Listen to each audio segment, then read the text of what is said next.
এখন আমরা দাঁড়িয়ে রয়েছি হাওড়া ব্রিজের ন্যায় একটি ঝুলন্ত ব্রিজে। এই ব্রিজটা কোথায়? উড়িষ্যা রাজ্য, ভুগরাই থানা, বালেশ্বর জেলার মধ্যে। কি তাই তো? বালেশ্বর জেলার মধ্যে একটা প্রত্যন্ত গ্রামের মধ্যে, থানা ছকেরই পাশে। একদম ঠিক বললাম, এমনকি আমাদের তাপসের শ্বশুর বাড়ির কাছে। এটা বাট্টগ্রাম, বাট্টগ্রাম, তাই তো? বাট্টগ্রাম।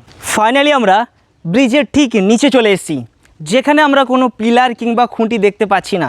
পিলার খুঁটি তো রয়েছে, সেটা একেবারে অনেকটা দূরত্বে, অর্থাৎ ওখানে একটা আর ওখানে একটা, তার মাঝখানে কোনোভাবে কোনো কিছু নেই। সম্পূর্ণরূপে ব্রিজটা কিন্তু ঝুলন্ত অবস্থা রয়েছে। সত্যি আমি তো একমাত্র দেখেছি আমাদের হাওড়া ব্রিজ, যেটা অনেকটাই লম্বা, মানে অনেকটাই বড়।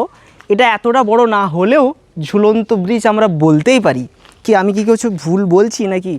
অবশ্যই সেটা তোমরা মতামতটা দেবে কমেন্টে।